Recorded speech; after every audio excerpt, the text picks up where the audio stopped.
Well, now we are doing the numericals from calorimetry first. The first question says, suppose an astronaut on the surface of moon took some water at about 20 degrees Celsius out of his thermos and poured it into a glass beaker. What would happen to the water? First tell me something. Water का boiling point कितना है? But is it a fixed temperature? It can change. किसके साथ change कर सकता है? Pressure के साथ. मून के सरफेस में कोई एटमॉस्फेयर है? मतलब प्रेशर जीरो. जीरो प्रेशर मतलब वाटर कोई भी टेम्परेचर में बॉयल करने लग जाएगा. যে কোনো টেম্পারেচারে বয়েল করতে লাগে. কেন? কোনো অ্যাটমসফিয়ারিক প্রেসার তো নেই ওর উপর.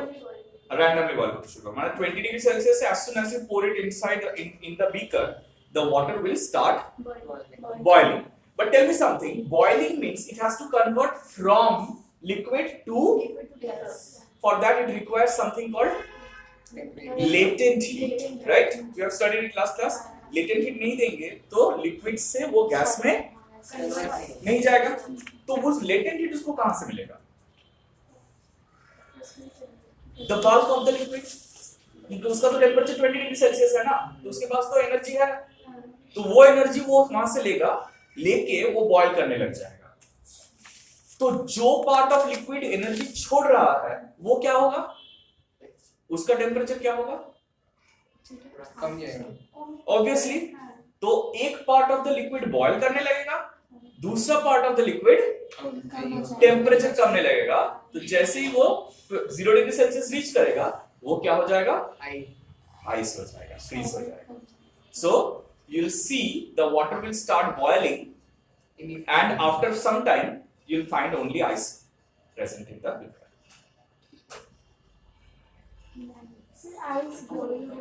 क्यों? क्योंकि बॉयल करने के लिए जो लेटेंट हीट चाहिए था वो कहां से मिलेगा? रेस्ट ऑफ द वाटर से मिलेगा ना, क्योंकि तो वाटर तो 20 डिग्री सेल्सियस में है. तो अगर रेस्ट ऑफ द वाटर से वो हीट ले लेगा तो उसका टेम्परेचर घटने लगेगा ना. तो जैसे 0 डिग्री सेल्सियस रीच कर जाएगा तो उससे और भी हीट एनर्जी लेने से it will get converted into ice. हाँ, ग्रेविटेशन है. कहाँ ग्रेविटेशन है? ग्रेविटेशन कम है लेकिन जीरो नहीं है. ग्रेविटेशन एग्जिस्ट करेगा, मतलब वाटर ऐसे बीकर से बाहर निकल के उछलने नहीं लगेगा. वाटर बीकर के अंदर ही रहेगा बट वो बॉयल करने लगेगा. It will start boiling because कोई एटमॉस्फेरिक प्रेशर नहीं है ना, तो कोई भी टेम्परेचर में बॉयल करने लग जाएगा. समझ में आया? So write this down. Initially the water will start boiling. Initially the water will start boiling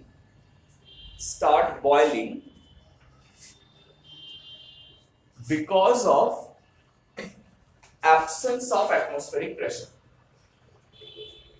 Because of absence of atmospheric pressure. Absence of atmospheric pressure.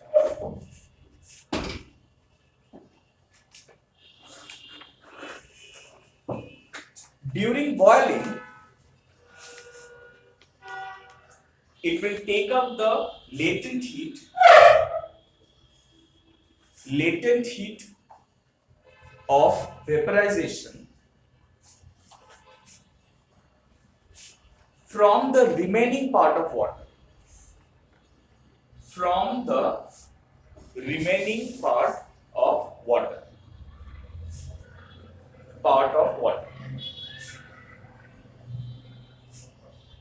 ठीक है? Hence the temperature of water will start falling. Temperature of water will start falling. And finally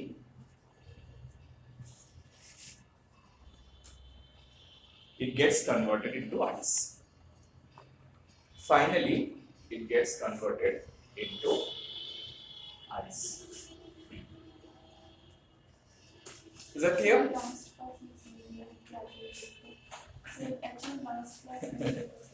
अच्छा, कुछ बहुत simple सा बात है। तुम कभी देखा है गर्मी में हम लोग मड का मतलब मिट्टी का बना हुआ पिक्चर में पानी रखते हैं? क्यों रखते हैं? ठंडा होगा। क्यों ठंडा क्यों होता है? पोर्स है, वो पोर्स में से वाटर ooze आउट करेंगे और सरफेस में आने के बाद वो क्या करेंगे? नहीं, सरफेस में आने के बाद वो क्या करेंगे? वो एवापोरेट करेंगे, राइट? नहीं, ठंडा करने के लिए सुनो, सरफेस में आने के बाद वो क्या करेगा?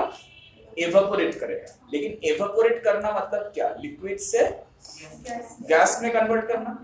तो लिक्विड से गैस में अगर कन्वर्ट उसे होना है तो उसे हीट ऑफ वेपराइजेशन चाहिए, या हीट ऑफ वेपराइजेशन चाहिए। हीट ऑफ वेपराइजेशन नहीं मिलने से वो एवापोरेट नहीं होगा। तो वो हीट वो किससे लेगा? वो पिक्चर से लेगा। इसलिए पिक्चर, तुम गर्मी में बहुत दौड़ भाग करके आई, आके फैन ऑन कर देती हो ना? क्यों फैन ऑन कर देते हो? पसीना आता है तुमको इसलिए। तो पसीना होके तुम फैन ऑन करके बैठ गई तो क्या हो जाता है? पसीना सूख जाता है और तुम्हारा घर जो स्किन है वो बहुत ठंडा हो जाता है ना? क्यों? Because it takes away the heat of vaporization, right? इसीलिए बॉडी ठंडा हो जाता है। समझ में आया? The same thing will happen to that water body. वहां पर अगर इवेपोरेशन होगा तो वो किसी से तो वो हीट ऑफ इवेपोरेशन छीन के ला जाएगा ना बाहर, तो वो रिमेनिंग पार्ट ऑफ वाटर से वो छीन के बाहर जा रहा है। वाटर के अपने से, राइट, अपने से मतलब एक पार्ट बॉयल कर रहा है और दूसरा पार्ट से कूल हो रहा है, राइट? क्योंकि बॉयल के लिए देखो, एक जनरल टेंडेंसी क्या होता है हम लोगों को कि कोई भी चीज बॉयल करने के लिए हीट करना जरूरी है, लेकिन यहाँ पर हीट करना नहीं पड़ रहा है। क्योंकि हमें ऑलरेडी कोई भी टेम्परेचर में बॉयल करेगा, मतलब 0 डिग्री सेल्सियस में भी वो बॉयल करेगा वाटर। समझ में आया ना? तो इसीलिए उसका टेम्परेचर घटते जा रहा है लेकिन बॉइलिंग चल रहा है। जैसे ही वो 0 डिग्री से कम होने का कोशिश करेगा तब क्या होगा? वाटर आइस में कन्वर्ट होना शुरू हो जाएगा। तो जब तक पूरा वाटर आइस में कन्वर्ट ना हो जाए तब तक बॉइलिंग चलता रहेगा। जैसे आइस में कन्वर्ट हो जाएगा, अब वो सॉलिड बन गया है, तो उसको पहले लिक्विड में जाना है, फिर गैस में जाना है। You know the funny thing, अगर वो सॉलिड आइस भी बन जाता है तब सब्लिमेशन होने लगेगा। हाँ, माने सॉलिड से उसका सरफेस में जो लिक्विड रहेगा वो गैस में कन्वर्ट होने लगेगा। So you think of you take a chunk of ice and put it on the surface of moon, and after a few years you go over there, you won't find the chunk anymore, because वहाँ पर continuously sublimation होता रहेगा। এটা obvious কেন? obvious কিসের জন্য? আমরা জানতাম এটা যে এটা হয়, এক গ্লাস জল নিলে মুনের সারফেস এরকম হবে। কিছু না, থার্মোস থেকে জল ঢালতে হবে না, তুমি জলটা নিয়ে স্পেসশিপের বাইরে বেরিয়ে মুখটা খুলে দাও, you just see the water will start boiling as soon as you open it। হ্যাঁ, বাইরে অ্যাটমসফিয়ারিক প্রেসার নেই তো। আচ্ছা, এটা আমি জানি এটা তোমরা কখনো করে দেখেছো? আমি অনেকেই হয়তো বাড়িতে কুকিং করো, ইউ ট্রাই দিস। জল ফোটাবে, ঠিক আছে, মানে একদম বয়লিং ওয়াটারের উপরে একটা লিড দিয়ে দেবে, ঠিক আছে?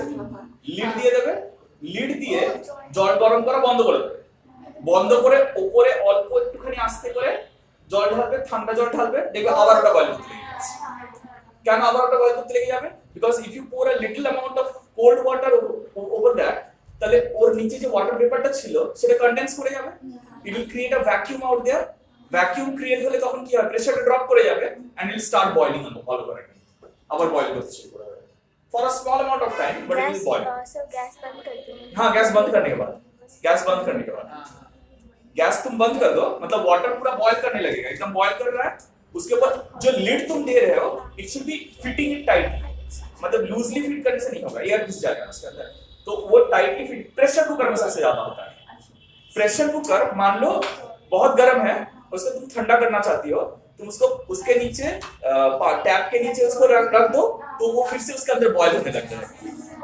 हाँ, आবার बॉयल করতে শুরু করে দেয়, उसके अंदर बॉयल करने लग जाता है। It's because when you are pouring water, उसके अंदर जो वाटर पेपर जमा हुआ था वो क्या हो गया? कंडेंस हो गया। तो वहां पर क्या हुआ? एक वैक्यूम क्रिएट हुआ, प्रेशर ड्रॉप हो गया और फिर से वो बॉयल करने लग गया।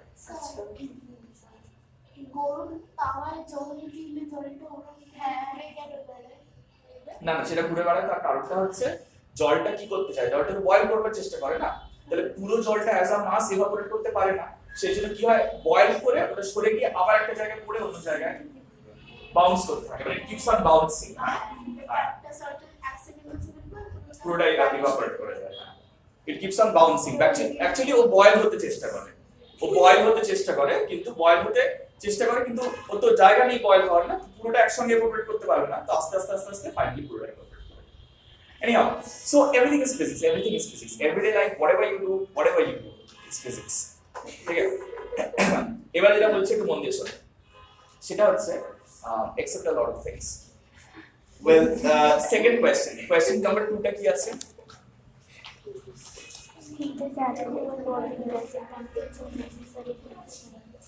मुझे yes या no में आंसर चाहिए। Question number 2,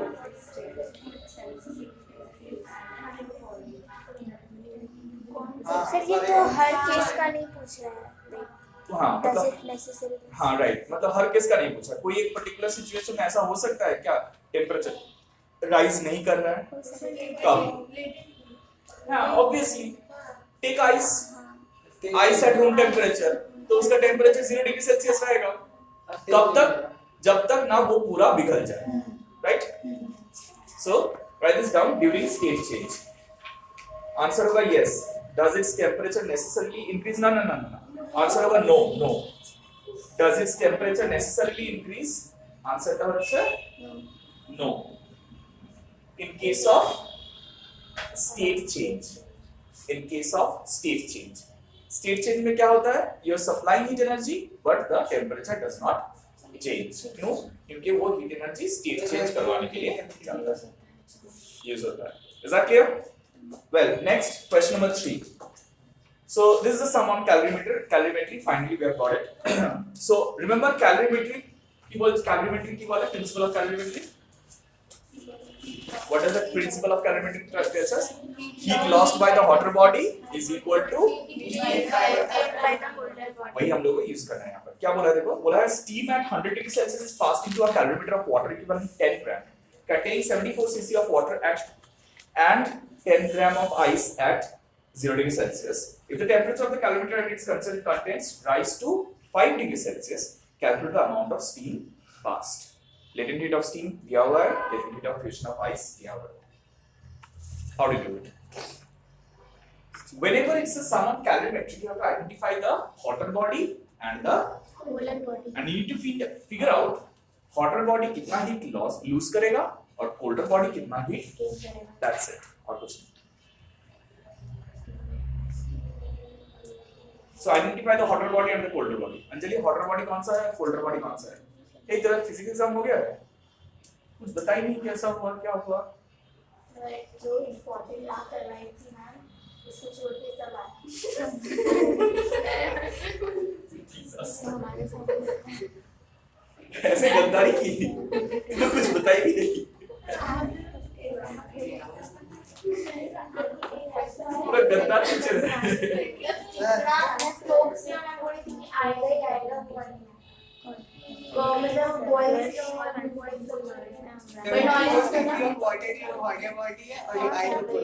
Right. So 74 cc of water उसके साथ आइस जो है दोनों मिला के कोल्डर बॉडी है। हॉटर बॉडी कहां से हो गया?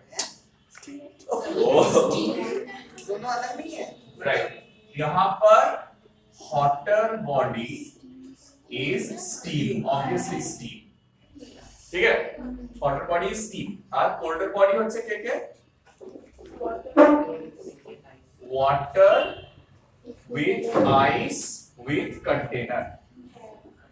কেন এটা কন্টেইনার আছে না, যার ওয়াটার ইকুইভ্যালেন্ট देवा আছে। So this whole thing is the colder body. अब हम लोग को निकालना है कोल्डर बॉडी कितना हीट अब्सॉर्ब करेगा और हॉटर बॉडी कितना हीट छोड़ेगा। ऑलराइट, हां, सो विल राइट लेट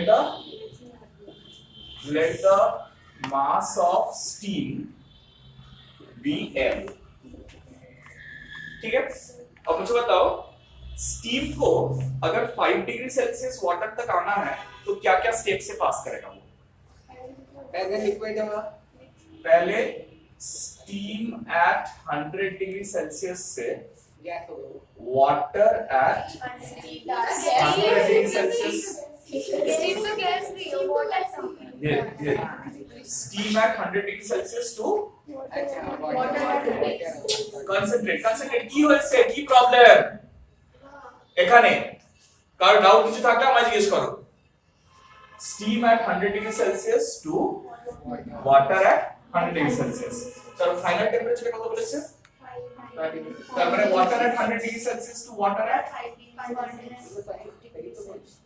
ठीक है अब क्वेश्चन ये है कि स्टीम से वाटर में जाने के लिए हम लोग कौन सा फॉर्मूला लगाएंगे Q equal to mc delta t लगाएंगे या Q इक्वल टू ml लगाएंगे ml because it's a state change जब स्टेट चेंज होता है तब हम लोग Q equal to ml use करते हैं और अदरवाइज हम लोग Q equal to ms delta t use करते हैं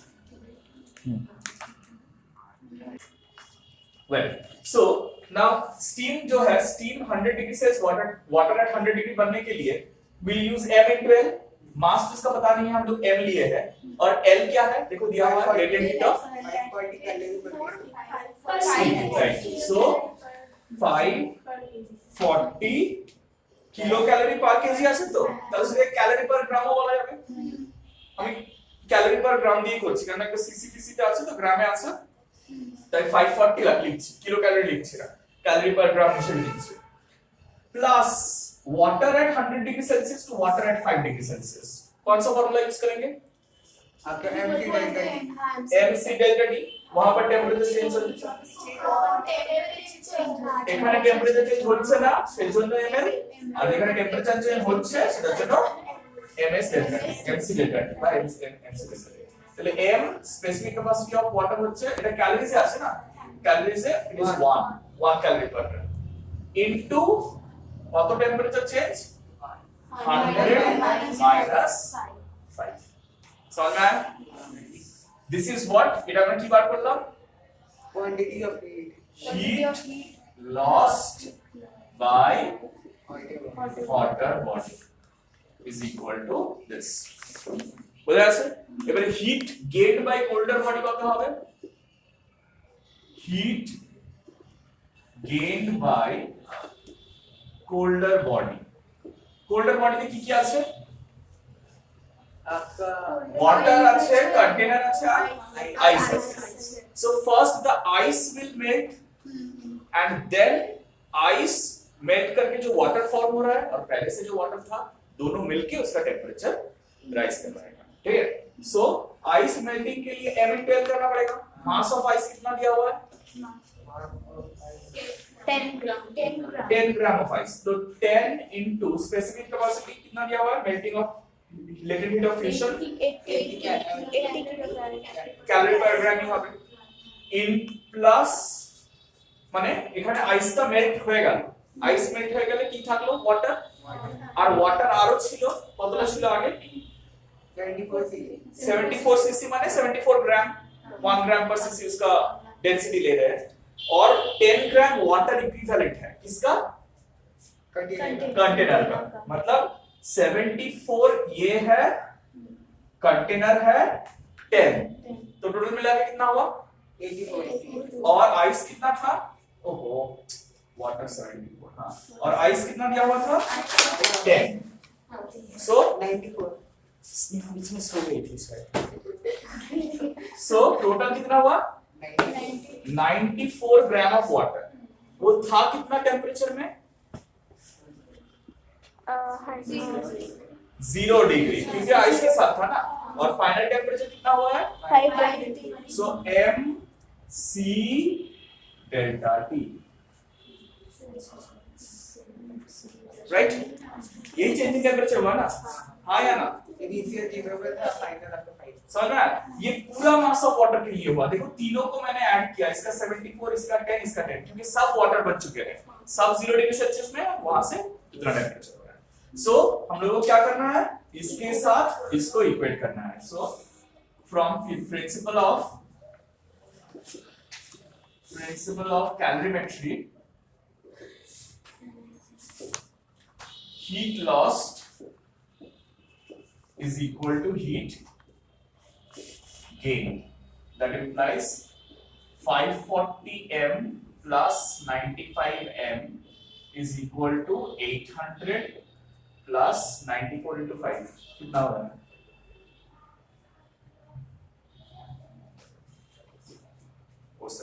राइट? तुम लोग सॉल्व करके हम निकाल सकते हैं कौन तो आते हैं?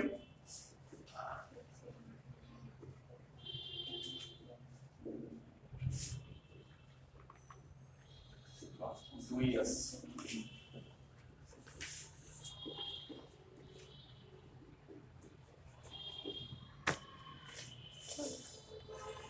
तू आ रहा है ना?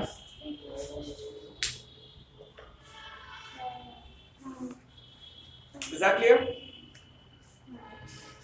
कैलोरीमेट्री का सम कैसे करेंगे समझ में आया? हाँ या ना?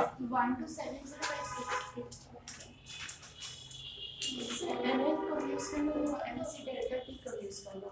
वही बताया कि जब हम लोग टेम्परेचर देखेंगे चेंज नहीं हो रहा है, सिर्फ स्टेट चेंज हो रहा है, तब ml यूज करेंगे, और जब टेम्परेचर चेंज करेगा तब हम लोग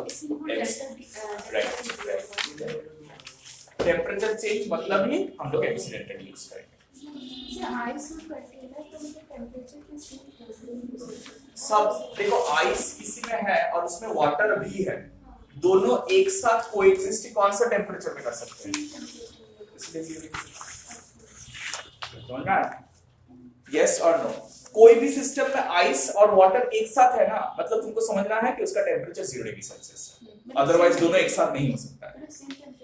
अदरवाइज तो आइस और वाटर एक साथ तो एग्जिस्ट नहीं कर सकता है ना। अगर टेम्परेचर मान लो 5 डिग्री सेल्सियस है तो आइस रहेगा क्या 5 डिग्री सेल्सियस में? मेल्ट हो जाएगा पूरा।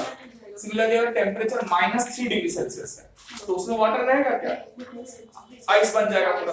तो आइस और वाटर एक साथ है मतलब ही वो 0 डिग्री सेल्सियस है, समझ लेना है। कहां पर? क्योंकि ये तो इसमें एमएल यूज किया ना, ये देखो फर्स्ट पार्ट में ये वाटर बन गया फिर राइट, वाटर जैसे बन गया तब तो वो वाटर में ही है, 0 से सिर्फ 5 डिग्री टेम्परेचर चेंज हो रहा है। अच्छा तो इसलिए एमसी डेल्टा अच्छा समझ रहा है? हाँ या ना? Clear all of you? Let's go for the next question. Question number 4 টা তোমরা করবে, আমি বলবো না, তাড়াতাড়ি করে আমি বলো what is the answer. Question number 4 quickly. ওটাই দেওয়া আছে क्वेश्चन नंबर 4। अच्छा सुनो, these are some basic data you need to remember them. For water, specific heat capacity is 1 calorie per gram per degree Celsius. और इसको अगर हम लोग जूल में लेंगे तो वो 4.2 जूल पर ग्राम पर डिग्री सेल्सियस। और for ice specific heat capacity is 0.5 calorie per gram per degree Celsius. यहाँ पे ये समझना है? हाँ यहाँ पर ये यूज करना है, ये दो चीज याद रखना, ठीक है। और लेटेंट हीट ऑफ फ्यूजन क्या है? लेटेंट हीट ऑफ फ्यूजन कितना है? 80 कैलोरी पर ग्राम। 80 कैलोरी पर ग्राम। और latent heat of vaporization 540 calorie per gram. 540 calorie per ग्राम। सिर्फ ये 4 डेटा हम लोग को थोड़ा दिमाग में रखना है। बहुत सारा क्वेश्चन होता है जहां पर ये डेटा नहीं दिया हुआ होता है, so you have to remember this data, otherwise नहीं कर पाएंगे। क्वेश्चन नंबर 4 में बोला है कि ice of mass 600 gram at temperature of -10 degree Celsius. So colder body is ice at -10 degree Celsius. ठीक है? And the final expression is having 550 gram of ice. So therefore mass of ice melted is equal to 600 minus 550. Colder body is कितना gram ice? 600 gram ice. तो mass of ice melted is 50 ग्राम। तो ये हो क्या कैसे रहा है? पहले आइस एट, जब भी तुमको समझ में नहीं आएगा ना कि क्या स्टेप्स में हो रहा है, स्टेप्स लिख लो तभी तुमको समझ में आएगा। Whenever you have a complex sum, try to break it up into steps. जैसे स्टेप्स में ब्रेक कर लोगे तुमको समझ में आ जाएगा क्या करना है। सो आइस एट -10 डिग्री सेल्सियस से डायरेक्टली वाटर नहीं जा सकता है ना, पहले उसको 0 डिग्री सेल्सियस पहुंचना पड़ेगा, उसके बाद वो वाटर में जाएगा। सो आइस एट कितना हो रहा है 0 डिग्री सेल्सियस, फिर उससे क्या हो रहा है वाटर एट 0 डिग्री सेल्सियस, वो सिर्फ कितना 50 ग्राम, दिस इज ओनली फॉर 50 ग्राम। लेकिन ये जो कन्वर्ट हुआ था ये 600 gram of ice 600 gram of ice में कन्वर्ट हुआ था, लेकिन सिर्फ 50 ग्राम वाटर कन्वर्शन हुआ। तो इसलिए কোনটা বুঝতে পারছো না বলো? না না দেখতে পাচ্ছি না তো রিফ্লেকশনের জন্য আচ্ছা কোনটা দেখতে পাচ্ছ না বলে দিচ্ছি। 0 ডিগ্রি আইস এট 0 ডিগ্রি এইটা 650 গ্রাম ওয়াটার এট 0 ডিগ্রি সেলসিয়াস। আচ্ছা এবারে তাহলে কতটা হচ্ছে কি, তাহলে হিটটা কি করে বার করব, देयरफॉर হিট কি করেছে আইস gain heat gained by colder body is equal to पहले 600 into specific capacity of ice कितना दिया हुआ है 0.5, so 600 into 0.5 into delta T कितना होगा, फाइनल टेम्परेचर है 0, इनिशियल टेम्परेचर है -10, सो ये +10 हो जाएगा, so that will be 3000 calorie. सही लिखा मैंने? हाँ या ना লিখেছি। আর আর কি এর সঙ্গে ml, कितना ml, सिर्फ 50 ग्राम वाटर फॉर्म होना है, तो इसलिए 50 into latent heat of fusion कितना दिया हुआ है 80, सो प्लस 4000 कैलोरी, তাই তো? তাহলে 7000 ক্যালোরি। यस এবারে হটার বডি কোনটা is কপার কন্টেনার, তাই তো? হটার বডিটা কি সে কত টেম্পারেচারে ছিল 350 2 ग्राम आएगा। therefore heat lost by hotter body is equal to क्या निकालेंगे, कितना निकालेंगे, उसका मास दिया हुआ है हाँ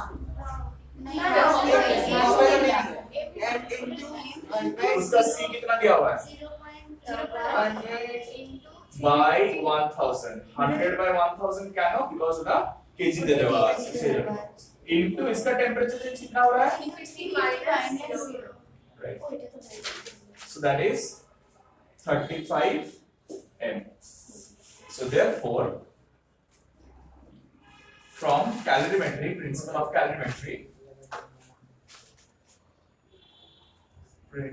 of calorimetry, heat lost is equal to heat gain, so heat lost is how much 35 m and heat gain is 200 gram. so m will be 7000 by 25।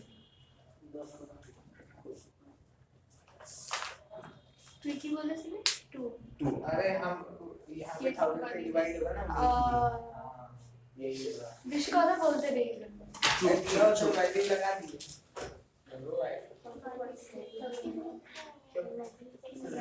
আচ্ছা তাহলে বেসিক সামস করা হয়ে গেছে, কোশ্চেন নাম্বার 8 অবধি তোমাদের হোমওয়ার্ক থাকবে, কোশ্চেন নাম্বার 8 অবধি up to question number 8, question number 9 is the next sum we'll be doing,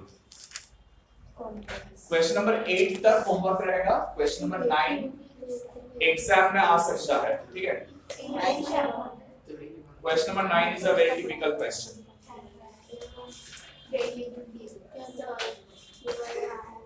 यही वाला आया था ना, मुझे थोड़ा जल्दी करवाना था लेकिन लेट हो जाएगा। देखो आता होगा। मुझे कैसे आएगा तो एग्जाम में करिए। सारे एजेंट में आएगा ট্রাই দ্য সাম, তাড়াতাড়ি 9টা কোশ্চেন নাম্বার 9 টা পড়েছো সবাই, তাড়াতাড়ি রিড ইট, এটাই শেষ করতে পারেন। तो क्वेश्चन नंबर 9 क्वेश्चन नंबर 9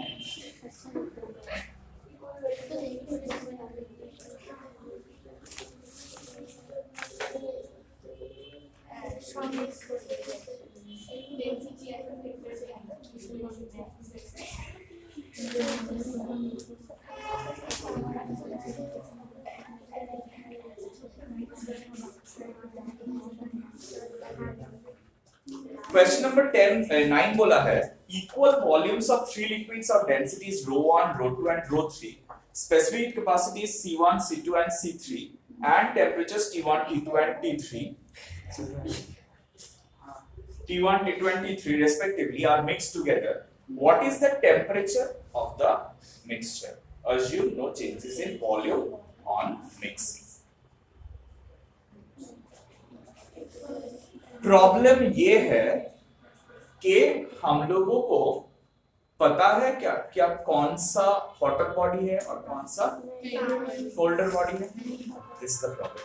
तो जब हम लोगों को ये पता नहीं रहेगा कि कौन सा हॉटर बॉडी है और कौन सा कोल्डर बॉडी है तो हम लोग क्या करेंगे सबके लिए ही टेम्परेचर चेंज सेम डायरेक्शन में लेंगे और बोलेंगे total heat energy transferred is equal to 0. मतलब प्रिंसिपल ऑफ कैलोरीमेट्री हम लोग को बोलता है heat lost is equal to heat ये बोलता है ना. लेकिन अगर हम लोग को पता नहीं है कि कौन सा हीट लॉस कर रहा है और कौन सा हीट गेन कर रहा है तो हम लोग सिंपली इसको Q1 और Q2 नेम देके बोल सकते हैं कि Q1 plus Q2 is equal to 0. मतलब कोई लॉस करेगा कोई गेन करेगा टोटल वैल्यू ऑब्वियसली 0 होगा. समझ में आया ना. टोटल चेंज तो नहीं होगा ना. टोटल बाहर में तो कोई चेंज हो जा रही नहीं हो रहा है अंदर में चेंजेस हो रहा है. तो एक का वैल्यू पॉजिटिव रहेगा एक का वैल्यू नेगेटिव होगा दोनों को ऐड करने से कितना आ जाएगा 0 आ जाएगा. समझ में आया ना. तो हम लोग ये वाला कांसेप्ट यहां पर यूज करेंगे लेकिन उसके लिए एक फाइनल टेंपरेचर होना जरूरी है. तो पहले हम लोग लेते हैं let the final temperature be T. जल्दी से लिखो let the final temperature be T. let the final temperature be T. Right? लिखा है. अब देखो हम लोग सम में डेंसिटी यूज करते हैं क्या फॉर्मूला में क्या यूज करते हैं लेकिन यहाँ पर डेंसिटी दिया हुआ है और बोला हुआ है सारा लिक्विड का सेम वॉल्यूम हम लोग कंसीडर कर रहे हैं. तो हम लोग तीनों लिक्विड का मासेस निकाल सकते हैं. M1 will be V into ρ1, M2 will be V into and M3 will be V into ρ3. तीनों का लिक्विड का वॉल्यूम ही कितना है V है. Is that clear? अब हम लोग बोल रहे हैं therefore heat change for first body will be how much? M1 C1 into delta T. पर हम लोग पता है क्या कि T बड़ा है या T1 बड़ा है? नहीं पता. तो हम लोग सिंपली T minus T1 लिखते हैं. उसको सिंपली T minus T1 लिखते हैं. ठीक है. क्यों? क्योंकि वो पॉजिटिव हो या नेगेटिव हो वो तो खुद एडजस्ट करेगा. हम लोग को सोचने का वो जरूरत नहीं है. Similarly heat change for the second body वो कितना होगा? M1 sorry M2 C2 for third body will be M3 C3 T minus T3. Total heat change जो होगा वो 0 होना चाहिए. मतलब वो अपने बीच में ही हीट ऐड कर रहा है और लूज कर रहा है. समझ में आया? सो देयरफॉर M1 की जगह में क्या डालेंगे?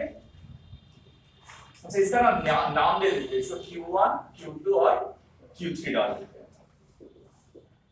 Therefore Q1 plus Q2 plus Q3 has to be 0. Why? लिखना पास में assuming no heat loss. No heat loss. तो अब Q1 क्या है?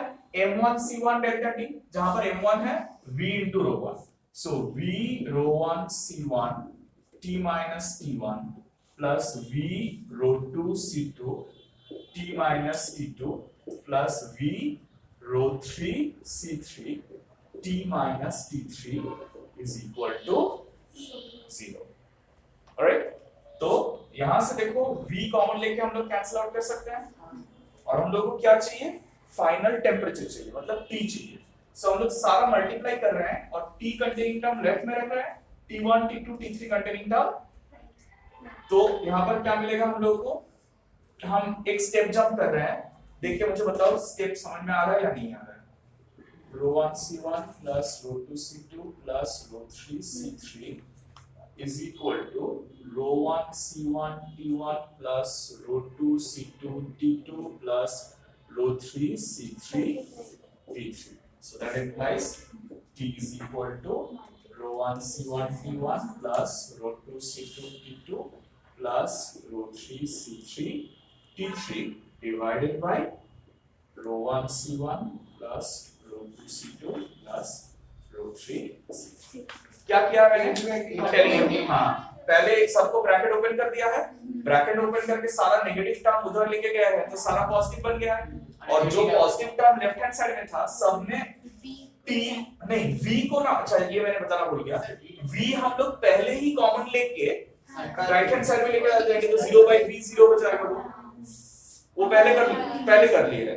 उसके बाद ρ1 C1 T बचेगा लेफ्ट में, ρ2 C2 T बचेगा, ρ3 C3 T बचेगा, तीनों में से मैंने T कॉमन ले लिया, तो वो ρ1 C1 plus ρ2 C2 plus ρ3 C3 बन गया, और यहाँ पर जो है ये इस साइड ले गया।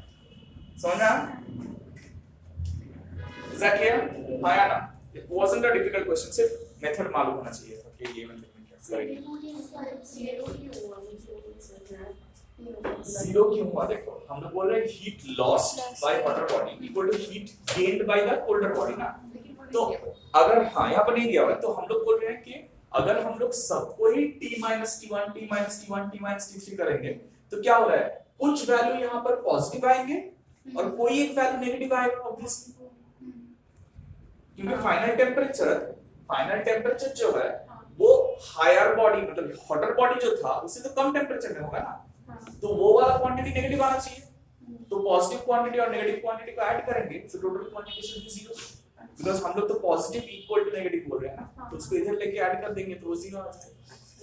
इसलिए समझ में आया?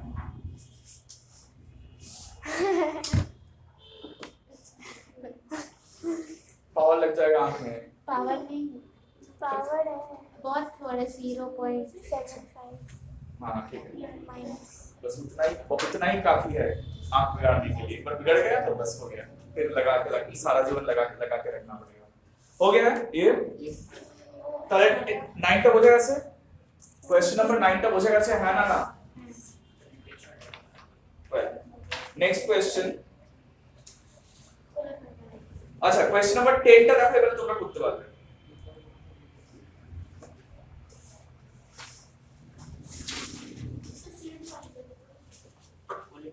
একদম সেম সাম, শুধু এখানে ভ্যালুগুলো দেওয়া আছে। জব করে একবার দেখো এটা পারবে না? এটা করতে পারবে না, করো দেখি একবার ট্রাই করো দেখি চাপ করো। মাস মিক্স করেছে ও শুধু এজি কে মিক্স করে তিনটের মাস দেওয়া আছে। सर यहाँ पे हॉट बॉडी हम लोग ये कर सकते हैं डिटरमाइन, हाँ हॉट बॉडी यहाँ पे डिटरमाइन नहीं कर सकते थे, यहाँ पे कर सकते हैं। हाँ यहाँ पर कर सकते हैं कि वो जो 40 में है वो ऑब्वियसली हॉट बॉडी है, लेकिन तुम डिटरमाइन नहीं कर सकते हो कि फाइनल टेम्परेचर क्या होने वाला है। सिर्फ ये बोला हुआ है कि दो चीज को मिक्स A और B को मिक्स करने से फाइनल टेम्परेचर 19 होता है, B और C को मिक्स करने से फाइनल टेम्परेचर 35 होता है। दोनों तीनों को अगर एक साथ मिक्स कर देंगे तो फाइनल टेम्परेचर कितना होगा वो हम लोग को पूछा गया है। क्या मिसिंग है यहाँ पर? स्पेसिफिक हीट कैपेसिटी किसी का भी नहीं दिया हुआ, तो कैसे करेंगे हम लोग? लिक्विड को हम लोग वाटर मान लेंगे तो है ऐसे भी कुछ मान नहीं सकते हैं, मान नहीं सकते हैं, सिर्फ हम लोग ले सकते हैं let the specific capacities of the three things be C1 C2 and C3। ठीक है, so write this down. Question number 10, such ये भी बोल रहा है It says equal masses of three liquids A, B, C are taken and their initial temperatures are 10, 25 and 40. So mass मान लो m है, specific capacity C1 है और initial temperature है 10 डिग्री सेल्सियस. किसका है ये? A का. B का मास भी m है, C है C2 और टेम्परेचर है 25 डिग्री सेल्सियस. और C तीसरा लिक्विड है जिसका मास है m, टेम्परेचर है C3 और सॉरी स्पेसिफिक कैपेसिटी है C3 और टेम्परेचर है 40 डिग्री सेल्सियस. करना क्या हम लोगों को? बोला हुआ है कि अगर हम लोग A और B को मिक्स करते हैं तो final temperature of the mixture कितना होता है? कितना होता है? 25 नहीं, 90 डिग्री सेल्सियस. A और B को मिक्स करने से 90 डिग्री सेल्सियस. अब मुझे बताओ A और B में से कौन सा हॉट है कौन सा कोल्डर है? ये हॉट है ये कोल्डर है? हाँ या ना? सो यहाँ पर देखो, अगर हम ऐसे करना चाहते हैं कि कौन हीट हॉटर कौन कोल्डर है वो मालूम है, लेकिन मान लो हम लोग ब्लाइंडली करना चाहते हैं. Say we want to do it blindly, जो पहले वाले में किया, लास्ट वाले में किया.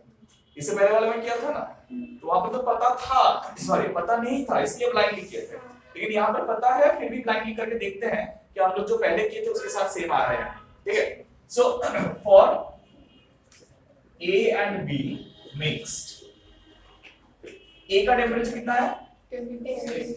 तो उसमें क्या करना किए थे हम लोग? Final temperature minus initial temperature किए थे. फाइनल टेम्परेचर कितना है? 90 degree Celsius. If for A and B mixed, final temperature is 19 degree Celsius. So हम लोग क्या बोल सकते हैं कि A जो हीट एनर्जी एब्सॉर्ब कर रहा है that is mc1 into delta T. Delta T में हम लोग लास्ट वाले सम में क्या लिखे थे? T minus T1 लिखे थे या T1 minus T लिखे थे? तो T है यहाँ पर 19 minus T1 है प्लस mc2 into इसके लिए भी T minus T1 करेंगे. So 19 minus is equal to 0. तो देखो ये 19 minus 25 नेगेटिव ना हो जाएगा, तो इसको उधर लेके जाने से heat gained by the colder body is equal to heat lost by the same चीज हो. समझ में आया? तो इसे हम लोग ऐसे भी कर सकते हैं और कैलोरीमेट्री का कांसेप्ट से भी कर सकते हैं, एक ही बात. So this gives you the first equation regarding C1 and C2. क्यों? देखो m कॉमन लेके वो राइट हैंड साइड में लेके जाएंगे तो वो कैंसिल आउट हो जाएगा.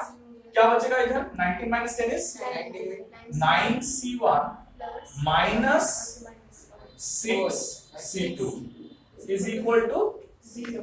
हाँ या ना?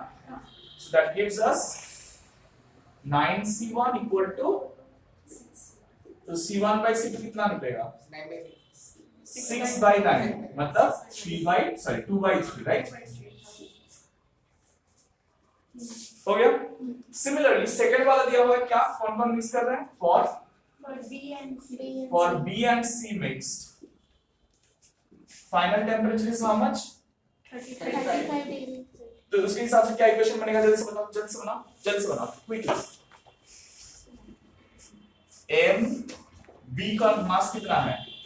m है, B का स्पेसिफिक कैपेसिटी, तो mc2 into 35 minus 25 plus mc3 इसके लिए 35 minus 40 minus final is equal to 0.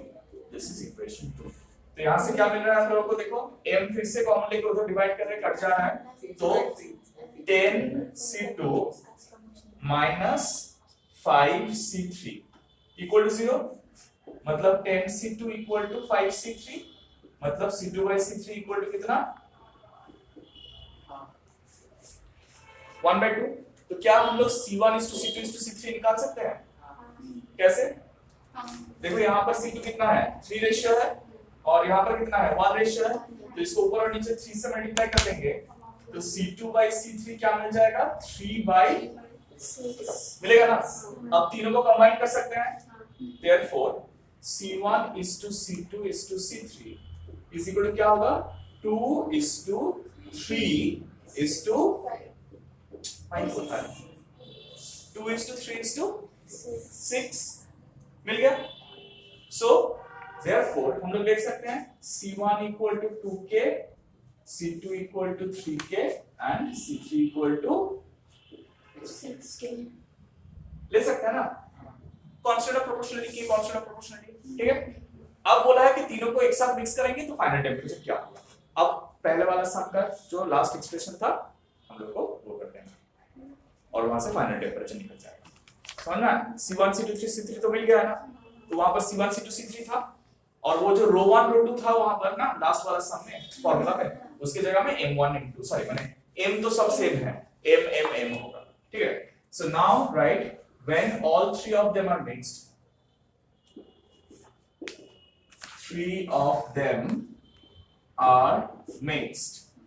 let the final temperature be T degree Celsius. Alright, তাহলে এবার কি ইকুয়েশন বানাবো আমরা বলো। ফার্স্টটার জন্য m c1 delta t মানে t minus 10 plus m c2 t minus plus m c3 t minus 40, তাই তো, equal to 0, right? हाँ या ना। So अब देखो सबका m सेम है तो we can take the m common and cancel out। c1 के जगह में कितना डालेंगे t minus 10 plus c2 के जगह में t minus 25 plus c3 के जगह में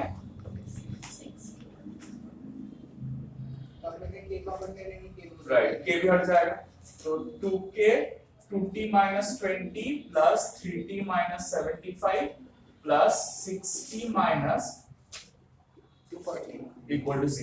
तो कितना होगा 2t plus 3t 5t plus 6t 11t is equal to सब उधर लेके जाने से 240 plus 95 कितना होता है 240 plus 95 is 330, ठीक क्या मैंने 90 95 335 भी होगा ना, so t is equal to 335 by 11।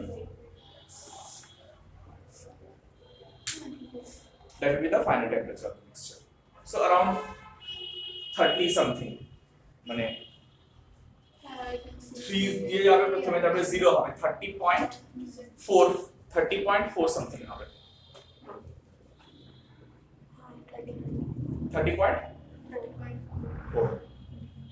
তারপর আর ডিসকাউন্ট থাকবে 30.4 কে লিখ হবে, বুঝা গেছে? समझ में आया? তাহলে তিনটে ডিফারেন্ট লিকুইডের মিক্সচার থাকলে কি করে করতে হবে অঙ্কগুলো, বোঝা গেছে? অলরাইট,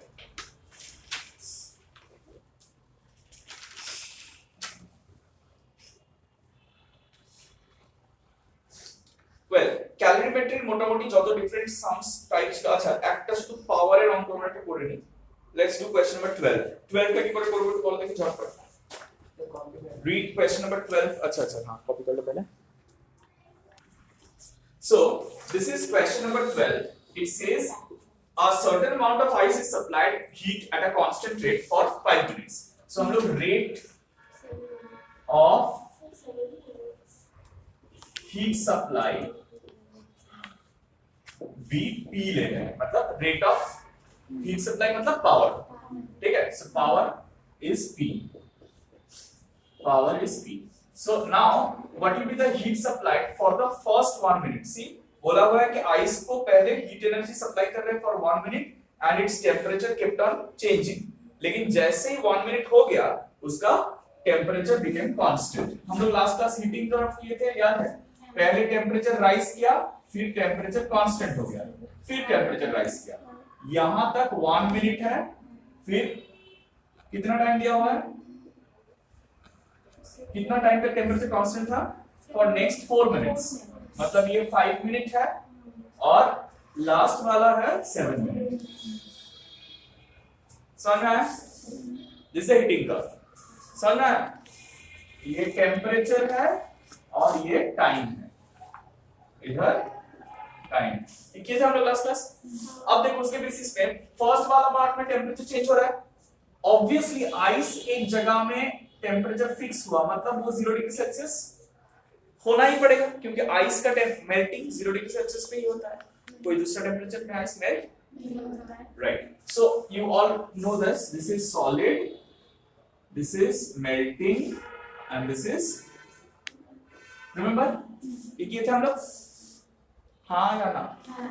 अब मुझे बताओ फर्स्ट पार्ट में Q1 is equal to कितना मिनट का टाइम हुआ, 1 मिनट तक वो हीट एनर्जी अब्सॉर्ब किया था। पावर कितना था P, तो energy equal to power into time बोल सकते हैं, so that is 60 P।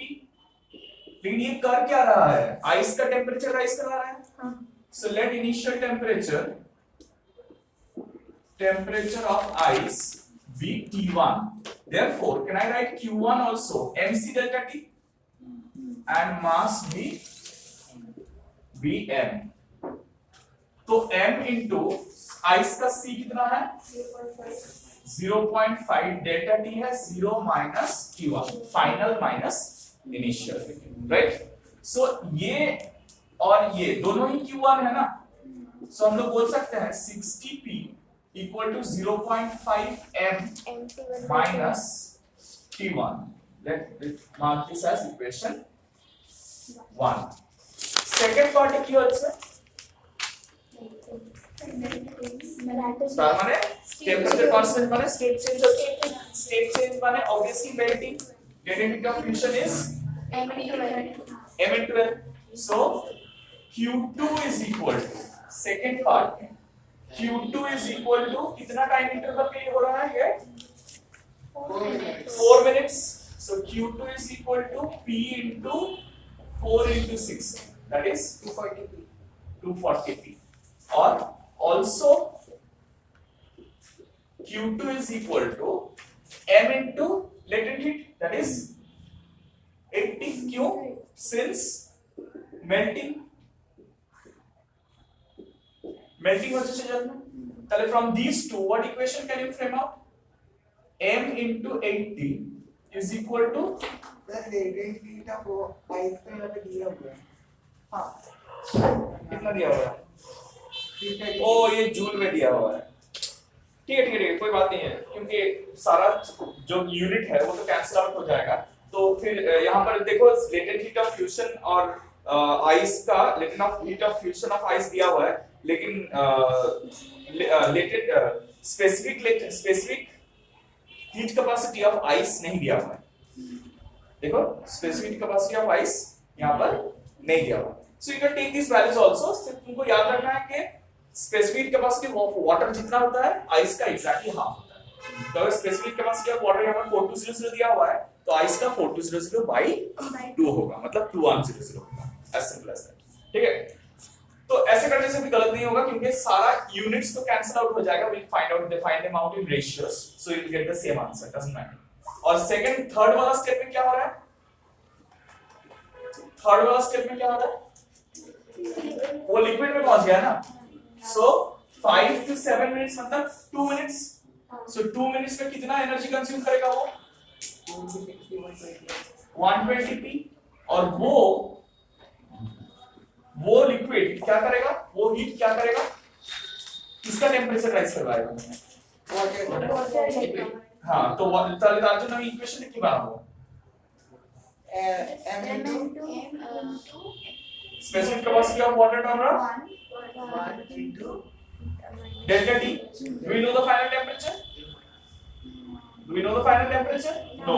T minus So final temperature T ले लेते हैं, माने T2 minus 0 क्योंकि इनिशियली 0 में था। सिर्फ यहाँ पर लिख लो let the final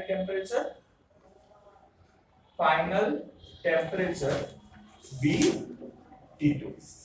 तो यहाँ पर थर्ड वाला इक्वेशन क्या बनेगा,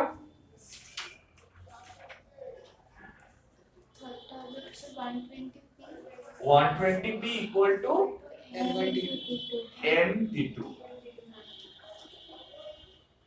अब हम लोग के पास तीन इक्वेशन है, किसके लिए सॉल्व करना है, फाइनल टेम्परेचर के लिए। देखो 1 चाहिए ही नहीं क्योंकि 1 से हम लोग इनिशियल टेम्परेचर भी निकाल सकते हैं। हम लोगों को सिर्फ 2 और 3 चाहिए। इन लोगों को डिवाइड कर दो, देखो mm कैंसिल हो जाएगा, pp कैंसिल हो जाएगा और तुमको t2 मिल जाएगा। আবার সেই t2 ঠিক আছে। তাহলে এখানে কি বের হবে, এটাকে এটা দিয়ে যদি ডিভাইড করি I'll get m t2 by m8t is equal to কত 120p by কত 240। তাহলে pp cancels, mm cancels, t2 equal to 120 into 80 by 240. So the final temperature is 40 degrees Celsius. Is that clear? तो हम लोग calorimetry का बहुत sums कर चुके हैं। थर्मल एक्सपेंशन का सम्स हम लोगों को कुछ करना है। थर्मल एक्सपेंशन का हमने पढ़ते हैं, ठीक है।